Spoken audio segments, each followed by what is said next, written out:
السلام علیکم ورحمۃ اللہ تعالی وبرکاتہ۔ طلاق کے سوا بھی کچھ کام ایسے ہیں جن کے کرنے سے یا جن کے ہو جانے سے نکاح ٹوٹ جایا کرتا ہے۔ عموماً ہمارے یہاں پر صرف انسان یہ سمجھتا ہے کہ طلاق ہی ایک ایسا کام ہے جس کے کرنے سے نکاح کو توڑا جا سکتا ہے، جس سے نکاح ٹوٹ جایا کرتا ہے۔ طلاق کے سوا کوئی اور کام ایسا نہیں جس کے کرنے سے نکاح ٹوٹتا ہو۔ تو دیکھیں، ایسا نہیں ہے، طلاق ایک نکاح توڑنے والی چیز ہے، مگر اس کے سوا اس کے علاوہ بھی کچھ کام ایسے ہیں جن کے ہو جانے سے نکاح ٹوٹ جایا کرتا ہے۔ آئیے دوستو، آج میں آپ کو اس میں یہ بتانے والا ہوں کہ نکاح کو توڑنے والی کچھ چیزیں ایسی ہیں جو طلاق سے علاوہ بھی یعنی نکاح کو توڑ دیا کرتی ہیں۔ اس مسئلے کو جانیں گے پوری تحقیق کے ساتھ۔ اس سے پہلے آئیے ایک بار نبی پاک کی بارگاہ میں درود پاک، اللہم صلی علی سیدنا شفیعنا و حبیبنا مولانا محمد وعلی آل محمد، بارک صلاۃ و سلام علیک یا رسول اللہ، صلاۃ و سلام علیک یا حبیب اللہ صلی اللہ تعالی علیہ وسلم۔ طلاق تو ہے ایک ایسی چیز جس سے نکاح ٹوٹ ہی جاتا ہے، مگر اس سے علاوہ ایک چیز نمبر 1 پہ اگر دیکھا جائے تو وہ ہے ایک موت دونوں میں سے، شوہر اور بیوی میں سے دونوں میں سے کسی ایک کو موت آ جائے تو جو باقی رہتا ہے اس کا نکاح ٹوٹ جایا کرتا ہے۔ موت ایک ایسی چیز ہے، دونوں میں سے کسی کو بھی آ جائے، چاہے شوہر کو آ جائے چاہے بیوی کو آ جائے، تو موت کے آنے سے نکاح ٹوٹ جایا کرتا ہے۔ دوسرے نمبر پر آتا ہے گم ہو جانا۔ کوئی گم ہو جائے، کھو جائے، لاپتہ ہو جائے، اس کا پتہ نہ چلے، آپ نے دیکھا اور کہیں بھی اس کی کوئی خبر نہیں ملی، تو بہت ساری جگہ پر چاہے شوہر گم ہوا ہو، کھویا ہو، یا بیوی گم ہوئی ہو، تو کچھ جگہوں پر سال 2 سال کا انتظار کیا جاتا ہے، دیکھا جاتا ہے کہ کبھی کہیں نہ کہیں سے آ جائے، مگر جب کہیں سے کہیں تک بھی کھونے والے شخص کا پتہ نہیں چلتا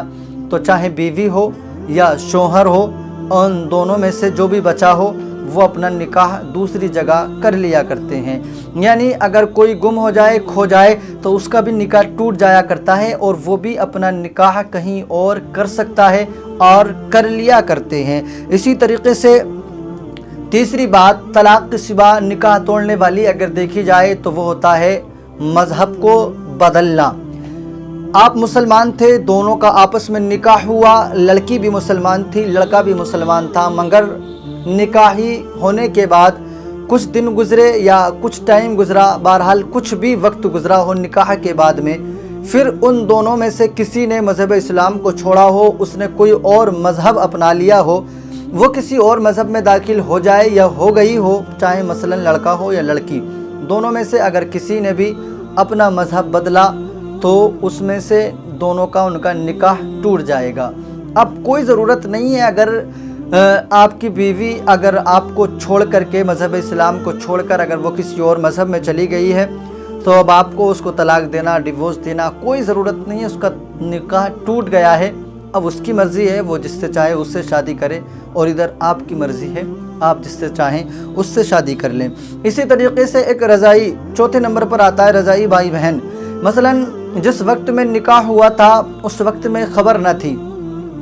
نہ پڑھانے والے کو اس چیز کا علم تھا اور نہ ہی پڑھنے والوں کو اس چیز کا علم تھا، کوئی جانتا نہ تھا، دونوں کا آپس میں نکاح ہو گیا، لڑکا اور لڑکی کا، مگر بعد میں پتہ چلا کہ یہ دونوں ایک ہی ماں سے دودھ پینے والے بچے ہیں، کیونکہ آپ نے دیکھا ہے بہت ساری جگہوں پر بیماری کی وجہ سے، پریشانی کی وجہ سے یا کسی اور وجہ سے بھی بچوں کو دودھ پلانے کے لیے کسی اور کے حوالے کر دیا جاتا ہے۔ تو اگر اس طریقے سے دونوں نے ایک ہی ماں سے دودھ پیا تھا، مثلا دولہے نے بھی اور دلہن نے بھی، دونوں نے ایک ہی ماں سے دودھ پیا تھا، اور بعد میں پتہ چلا، چاہے نکاح کے 1 گھنٹے بعد میں پتہ چلا ہو، چاہے 1 رات بعد میں پتہ چلا ہو، یا 1 سال یا 10 یا 5 سال بعد میں پتہ چلا ہو، بہرحال جب بھی پتہ چلے گا تو ضروری ہے کہ ان دونوں کا نکاح ختم ہو جائے گا، اور جو بڑے ہیں ان لوگوں کو ان کا نکاح اور ختم کرا دینا چاہیے، مثلا کہ یہاں پر ان کا نکاح ٹوٹ جائے گا، کیونکہ دونوں دودھ کے رشتے سے بھائی بہن ہوئے۔ دیکھیں، اور بھی بہت ساری وجہ ایسی ہیں جو طلاق کے سوا رشتے یعنی نکاح کے اس پاک رشتے کو توڑ دیا کرتی ہیں۔